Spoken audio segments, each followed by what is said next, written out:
Chapter 17 That all things are ordered to one end who is God. It is, consequently, apparent that all things are ordered to one good, as to their ultimate end. If, in fact, nothing tends toward a thing as an end, unless this thing is a good, it is therefore necessary that the good, as good, be the end.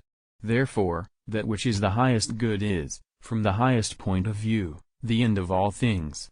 But there is only one highest good, and this is God, as has been demonstrated in Book 1. So, all things are ordered to one good, as their end, and this is God. Again, that which is supreme in any genus is the cause of all the members that belong in that genus. Thus, fire, which is the hottest of corporeal things, is the cause of the heat of other things. Therefore, the highest good which is God is the cause of the goodness in all good things.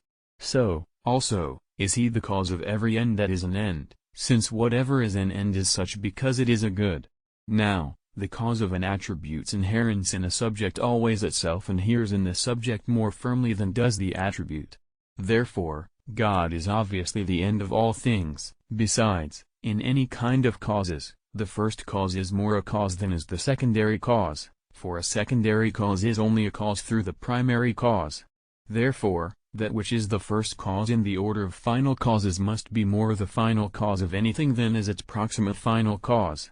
But God is the first cause in the order of final causes, since he is the highest in the order of goods.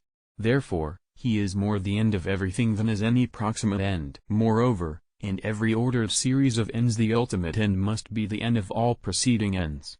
For instance, if a potion is mixed to be given a sick man, and it is given in order to purge him, and he is purged in order to make him thinner, and he is thinned down so that he may become healthy, then health must be the end of the thinning process, and of the purging, and of the other actions which precede it.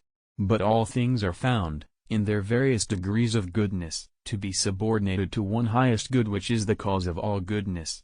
Consequently, since the good has the essential character of an end, all things are subordinated to God, as preceding ends under an ultimate end. Therefore, God must be the end of all things. Furthermore, a particular good is ordered to the common good as to an end. Indeed, the being of a part depends on the being of the whole. So, also, the good of a nation is more godlike than the good of one man. Now, the highest good which is God is the common good, since the good of all things taken together depends on him, and the good whereby each thing is good is its own particular good, and also is the good of the other things that depend on this thing. Therefore, all things are ordered to one good as their end, and that is God. Again, order among ends is a consequence of order among agents, for, just as the supreme agent moves all secondary agents, so must all the ends of secondary agents be ordered to the end of the supreme agent, since whatever the supreme agent does, he does for the sake of his end.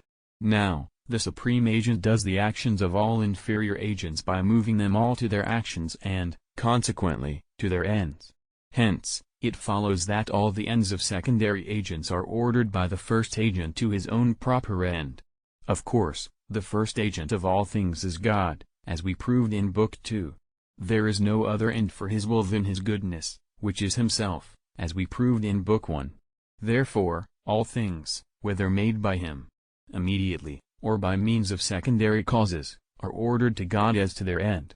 Now, all things are of this kind, for, as we proved in Book 2, there can be nothing that does not take its being from him.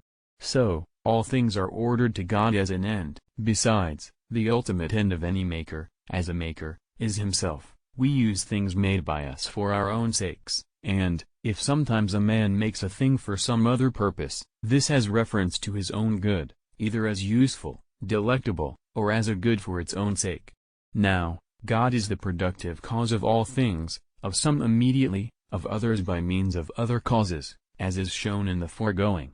Therefore, he himself is the end of all things. Moreover, the end holds first place over other types of cause, and to it all other causes owe the fact that they are causes in act, for the agent acts only for the sake of the end, as was pointed out. Matter is brought to formal act by the agent, and thus matter actually becomes the matter of this particular thing, as form becomes the form of this thing, through the action of the agent, and consequently through the end. So, too, the posterior end is the cause of the preceding end being intended as an end, for a thing is not moved toward a proximate end unless for the sake of a last end.